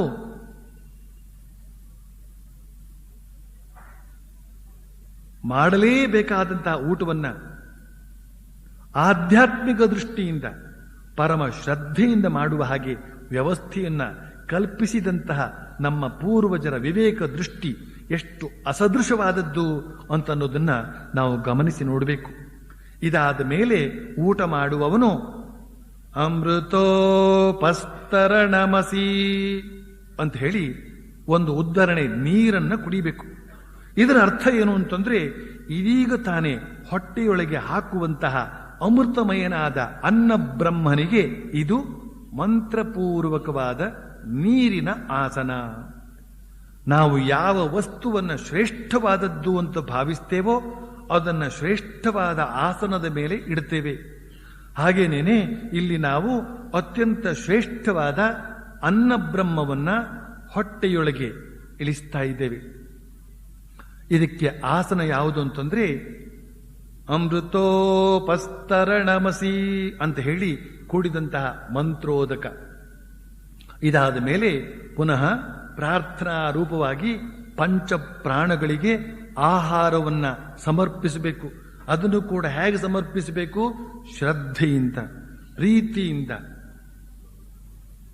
ಶ್ರದ್ಧಾಯಾಂ ಪ್ರಾಣೇ ನಿವಿಷ್ಟೋ ಮೃತಂಜುಹೋಮಿ ಶಿವೋ ಮಾ ವಿಷಾಪ್ರದಾಹಾಯ ಪ್ರಾಣಾಯ ಸ್ವಾಹಾ ಶ್ರದ್ಧಾಯಾಮಪಾನೇ ನಿವಿಷ್ಟೋ ಮೃತಂಜುಹೋಮಿ ಶಿವೋ ಮಾ ವಿಷಾಪ್ರದಾಹಾಯ ಅಪಾನಾಯ ಸ್ವಾಹಾ ಶ್ರದ್ಧಾಯಾಂ ವ್ಯಾನೇ ನಿವಿಷ್ಟೋ ಮೃತಂಜುಹೋಮಿ ಶಿವೋ ಮಾ ವಿಷಾಪ್ರದಾಹಾಯ ವ್ಯಾನಾಯ ಸ್ವಾಹಾ ಶ್ರದ್ಧಾಯಾಮುದಾನೇ ನಿವಿಷ್ಟೋ ಮೃತಂಜುಹೋಮಿ ಶಿವೋ ಮಾ ವಿಷಾಪ್ರದಾಹಾಯ ಉದಾನಾಯ ಸ್ವಾಹಾ ಶ್ರದ್ಧಾಯಾಗಂ ಸಮಾನೇ ನಿವಿಷ್ಟೋ ಮೃತಂಜುಹೋಮಿ ಶಿವೋ ಮಾ ವಿಷಾಪ್ರದಾಹಾಯ ಸಮಾನಾಯ ಸ್ವಾಹಾ.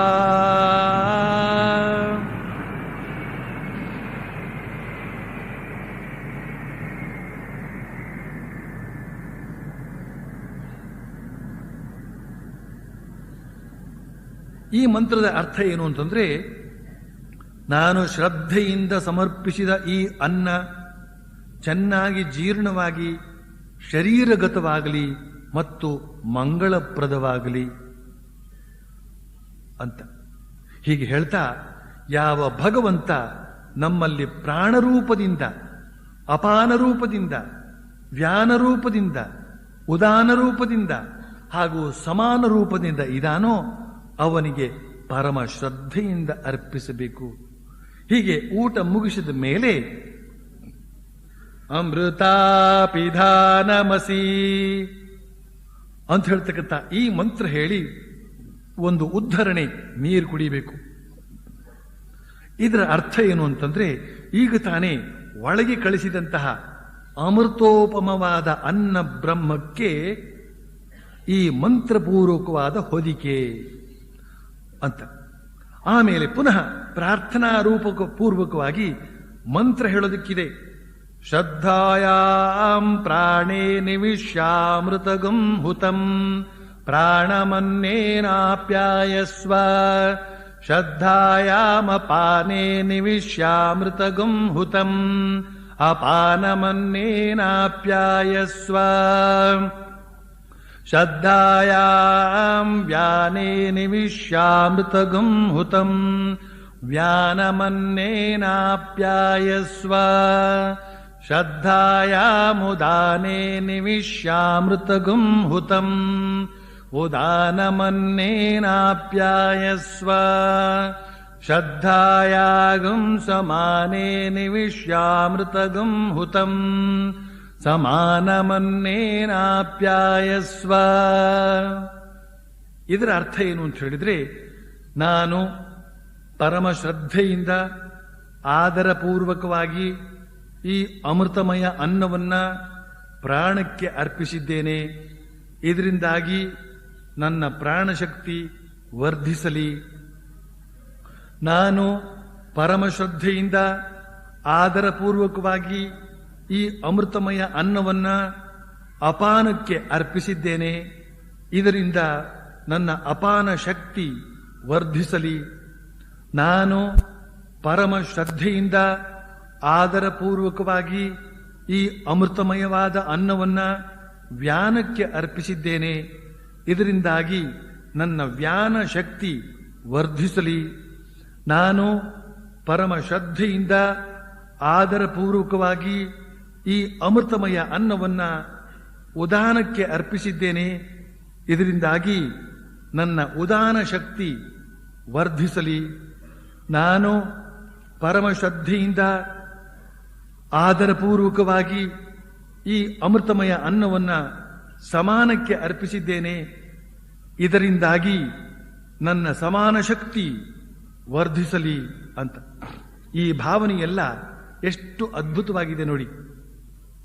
ಊಟದ ಪ್ರಾರಂಭದಲ್ಲಿ ಪರಮ ಶ್ರದ್ಧೆಯಿಂದ ಆದರಪೂರ್ವಕವಾಗಿ ಒಳಗಿರುವ ಪಂಚ ಪ್ರಾಣುಗಳಿಗೆ ಅಮೃತಮಯವಾದ ಅನ್ನವನ್ನ ಅರ್ಪಿಸ್ತೇನೆ ಅಂತ ಹೇಳಿದ್ದಲ್ಲದೆ, ಊಟ ಮುಗಿದ ಮೇಲೆ ಅಷ್ಟೇ ಶ್ರದ್ಧೆಯಿಂದ ಆದರಪೂರ್ವಕವಾಗಿ ಅರ್ಪಿಸಿದ್ದೇನೆ ಅಂತ ಹೇಳಿ ಆಯಾಯ ಶಕ್ತಿಗಳು ನನ್ನಲ್ಲಿ ವರ್ಧಿಸಲಿ ಅಂತ ಪ್ರಾರ್ಥಿಸಿಕೊಳ್ಳತಕ್ಕಂತಹ ಈ ವ್ಯವಸ್ಥೆಯಲ್ಲಿ ಎಂತಹ ಶ್ರದ್ಧಾಮಯ ಮನೋಭಾವ ಇದೆ ಅನ್ನೋದನ್ನ ಗಮನಿಸಿ ನೋಡಬೇಕು.